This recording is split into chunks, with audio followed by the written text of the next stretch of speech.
What is up, everybody? I'm NoLucksGiven here with your afternoon snap, and today we're going to be taking a look at a full Infinity Conquest with my updated Arishem list. Arishem was just kind of nerfed in the most recent OTA. Well, not Arishem itself, but a lot of the cards integral to the Arishem list that I've been playing for the past few weeks. But this deck is still good, and that's what I'm going to be showcasing in this video. Arishem is still kicking, and to kick this video off, to kick this Conquest run off, we are up against a mill deck, which is pretty good for Arishem because you can't mill us. And my opponent snapped on turn 2. I think they might not have realized that I was playing Arishem, so this is kind of a hasty snap. They're going to Grandmaster their Yondu, but part of the reason that this was a little bit of a hasty snap as well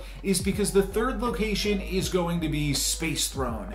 And seeing that, I immediately snap back against my opponent, which is actually hasty as well because New York is that center location. So we could have moved out of the Space Throne on the final turn, but some hasty decisions here to kick this video off. I'm going to try to break down all of the decisions that I make that are really important. We'll at least look at all of the snaps throughout this entire Infinity Conquest run and any of the fun moments that pop up throughout it. This game we see a turn 3 snap from my opponent, and they're doing pretty well in Monster Island. The fact that the monster popped up there and I've played some cards to that location means that my opponent will probably be able to run away with it with Nebula. Don't know what they stole off cable, but it's not super important that they're able to steal things while I am playing a Arishem list, because I'm still going to have plenty of things that I can find. And I think I actually already have plenty of things here. I got Giganto off Valentina, and I think I have a pretty good curve for the final turns of the game. I get to play Wong on turn 4, and then on turn 5, I'm going to Nomura, and I am now just totally ignoring Monster Island, but I have a really big Giganto, and with all of these cards that I've played, I can now also throw down a really cheap Mockingbird, just in case my opponent has the Shang-Chi for Necrotia, because Mockingbird will dodge the Shang-Chi, and then Blob into Wong should definitely be enough power to also grab the win in Camp Lehigh and surprise my opponent here for a nice little 4-cube victory. They're not going to come up with enough power with their cards, so we will be able to get it done. And then in this game, my opponent snapped on the first turn, but I figured I'd stay in it, see what happens, and I wound up getting a huge Blob here. Blob got nerfed in the OTA, but can still do Blob things, and with my opponent's wave, I can now play a Magneto to battle for Pet Mansion and put Groot plus Yondu into Strange Academy, and I'm actually battling for all 3 locations this game, which is obviously really great. And my opponent's play here is just a Cassandra Nova, but because I switched out my deck with Loki, they're not even going to be able to win in that location, and I get the first match without dropping a single cube. On to the next match. I'm feeling pretty confident when Onslaught Citadel reveals itself as that third location, where I've already played my Quinjet, and now I can Loki with a double Quinjet, plus start growing Athena over in the Space Throne, and I can still get more value out of the Space Throne with War Machine in my hand. So all around, feeling quite good about this one. I also have the Shang-Chi for the monster over in Monster Island, so that's pretty good. My opponent does have a pretty reasonable play here though. Green Goblin to fill me up in Onslaught Citadel. Like I said, I do have that extra space because of Space Throne, so that's going to allow me to play one card there. And then actually Annihilus will allow me to send that Green Goblin right back to my opponent. So just going to play that on turn 5, and then on the final turn, I'll only be able to play one card, and it will definitely be into Onslaught Citadel. And so this winds up being a little bit scary because I cannot beat this Darkhawk. My Shadow Kings don't work against it. I've already played my Shang-Chi, and I haven't drawn anything else that interacts with this Darkhawk. But you know what? I'm gonna stand strong. I think that my opponent might not still be able to beat me in those other 2 locations. 15 is a decent amount in Space Throne, and I'm up still by 15 as well in Monster Island. Even if they move Jeff over, I still have a lead of 15 power in that location. So I'm feeling pretty good about this. As the clock ticks down and my opponent still has not made a decision, I'm just feeling even more confident, and it could be that they're trying to come up and do some math and stuff, but actually the problem here, same exact problem in the previous game, we played Loki, which means that my opponent's Cassandra Nova is now so much worse. So maybe this OTA was just a buff to Arishem. My opponent this game is running a cool Mr. Negative, looks like probably Silver Surfer type of list, and they snap on turn 6, but I'm feeling okay about this position considering I have so many Iron Men here as well. So I've got a lot of options, but my opponent is going to steal one of these Iron Men with Rogue. But then on the final turn of the game, I wind up drawing a Rogue off of the Loki deck, so I can steal that Iron Man back, or I will potentially steal the Wong, but that's probably also going to be reasonably disruptive because my opponent is probably planning on dropping a Silver Surfer into this Wong location. Ultimately, I basically decide to give up on the second Limbo location, just throwing a Brood there, but I do think that this Rogue will be enough to win it if it hits the Iron Man. I'm kind of just hoping it will be enough if it grabbed the Wong, but don't have to worry about that. We grabbed the Iron Man, so I think that with double Iron Man locations here, and my opponent with an Iron Man in a location that I've already kind of committed to losing at this point, I think we're going to be all right. My opponent finishes off here with a Wolfsbane and a double Silver Surfer, but that is still going to fall a little bit short. In the second game, I get to make a second copy of Thor with cloning vats before my opponent turns that location into Limbo. On turn 6, I lose my Blob to Gambit, but it was worth the risk because I took out my opponent's Sarah. That's what I was aiming for, a 1-in-3 snipe with the Gambit, and was able to get it done. And from here, I think I'm doing all right. My opponent does have the Wong Mystique set up though, but for 1 cube, I can play it out, and winds up not working out in my favor as my opponent gets to activate this Wolfsbane a whole bunch of times, but it was worth it just for 1 cube. In this game, I got out an early Blob through a White Widow in Altar of Death. My opponent probably going to be able to win that location though with the Broodlings there, but that's fine. And while my first idea was to get some additional energy with Altar of Death for the final turn of the game, I realize maybe my opponent is planning on doing that too. Plus there's Elysium and Sarah, so there's a chance my opponent could drop some crazy stuff on the final turn. So I'm just gonna shut all of that down with Sandman, and I think from there this is actually snappable because I think I've won in Elysium, and I think that Hazmat is going to even the playing field enough.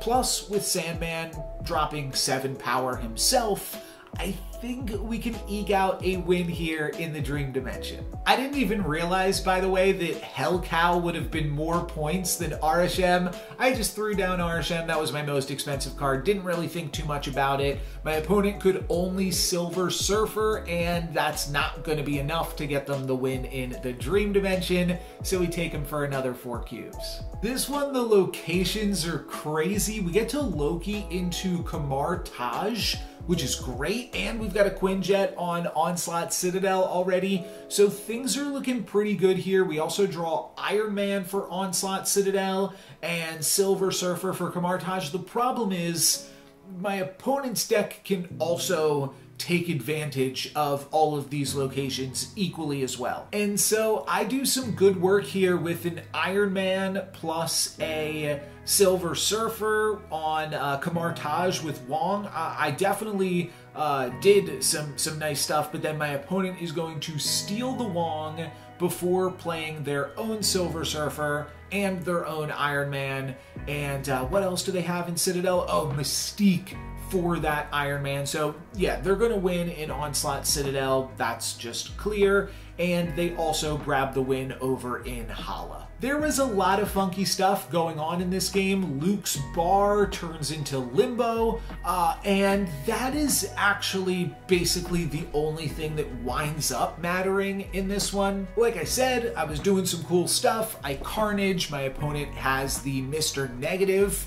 I don't think we've actually seen them get to do anything cool with Mr. Negative just yet, but then on turn 6, I draw Legion, and we're not going to get to see them do anything cool with Mr. Negative. I'm just going to Legion them here and totally catch them off guard. They're probably saving all their cool cards for the final turn. I don't think they've seen my Legion yet in this match, so that's just going to be enough by itself to grab the win. That's why you play Legion. It's just free wins.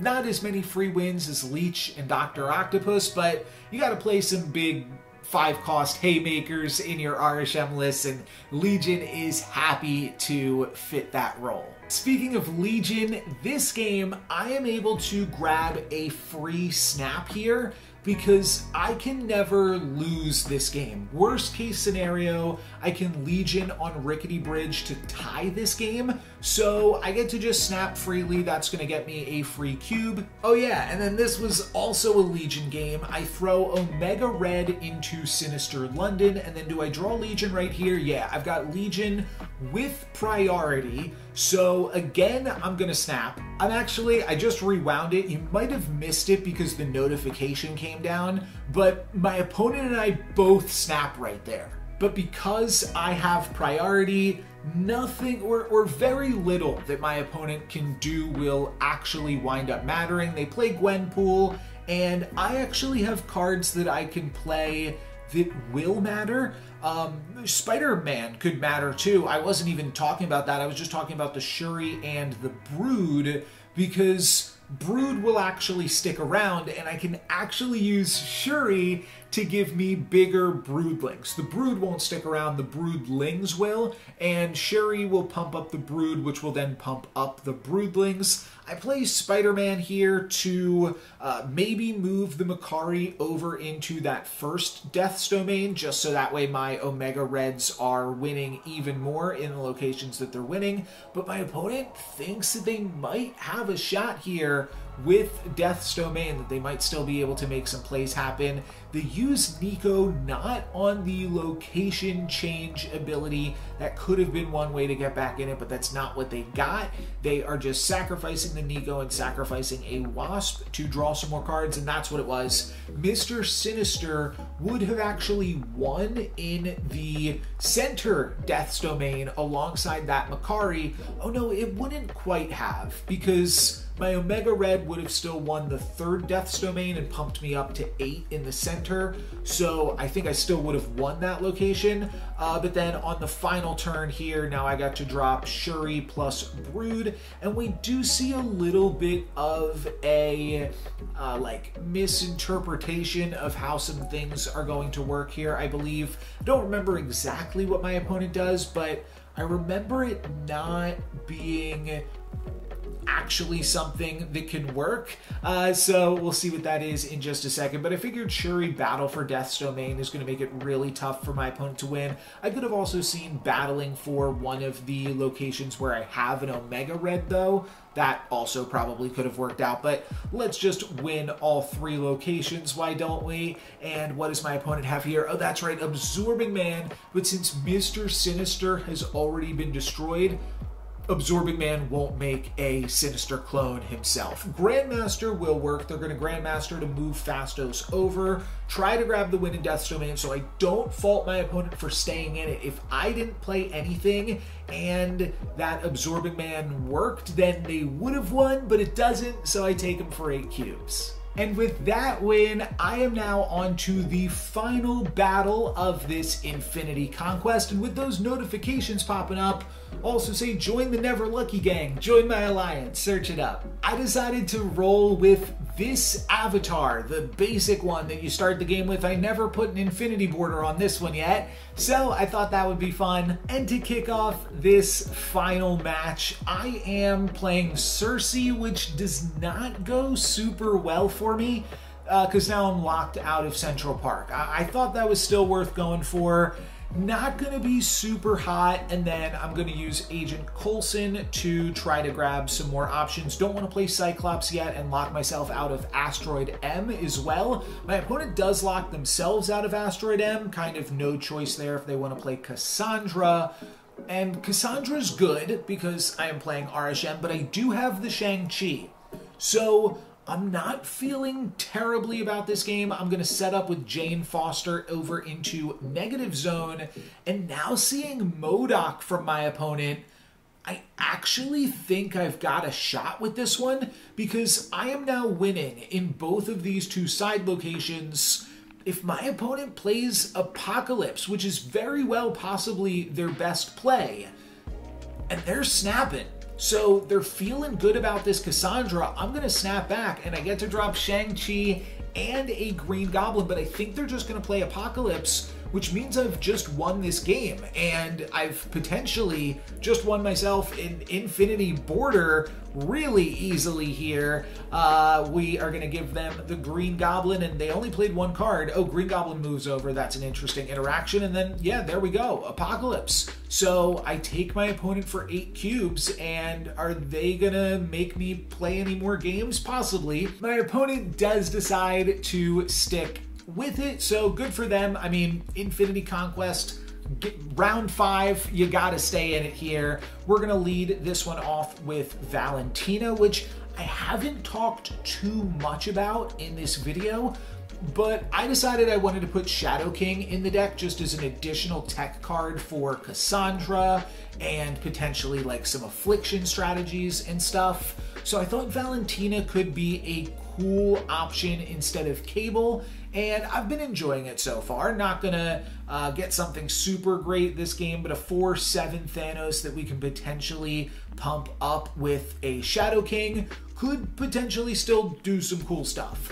I'm gonna Drax into Asgard as my opponent throws down a Cassandra, which is good. They're battling for Asgard here. So if I want to win in Asgard and deny my opponent winning in Asgard, I will have to use either Shang-Chi or Shadow King in that location this turn. And then I also have something else really cool. Oh yeah, I get to Electro into Isle of Silence. Almost missed that because I haven't played with Electro in a little bit. But the other cool thing that I have here is Spider-Man 2099 in a New York game. So that's a really cool interaction. The locations are definitely working out for me. I do have to Shadow King my Drax, which is unfortunate, but fine. We definitely make out with this exchange. And just getting the extra energy here from Electro, I thought was sweet, even if it isn't super relevant. But then I draw another Shadow King, and so yeah, that seems great too. Now I can just Spider-Man and then probably not use my remaining energy, and then on the final turn, I guess I will make use of Valentina. I actually will get to show it off here. I'll probably play Thanos plus Shadow King, or maybe I'll just play Shang-Chi plus Thanos. It depends. I am going to have priority. So yeah, it looks like I won't be able to Shang-Chi and Thanos plus Shadow King plus Mockingbird. I can't play all of those, so could just play Vision plus Mockingbird here now. That might be the best option. Honestly though, I'm feeling pretty good from all angles. I think we're probably going to win in New York. The way this works, even though my opponent doesn't have any cards in New York, I will still get to destroy any cards that they move there this turn. So Spider-Man 99 still going to do some work. That's going to take out Cassandra or Okoye or Blade. Not that many points, but still pretty sweet. And then my opponent just dropping a bunch of swarms here plus an Apocalypse. Not going to be enough to get it done. So we are going to get the victory here, get that infinity border on this base avatar, and that's it. That is the new Arishem with the new and improved Loki, which is now, I mean, I played against Cassandra in almost, if not in all of these matches, and came out on top as an Arishem deck. So maybe Arishem is even better than it once was. I'm not sure. For today, that's going to be it for me. Thank you guys very much for watching. I'm NoLucksGiven. Peace.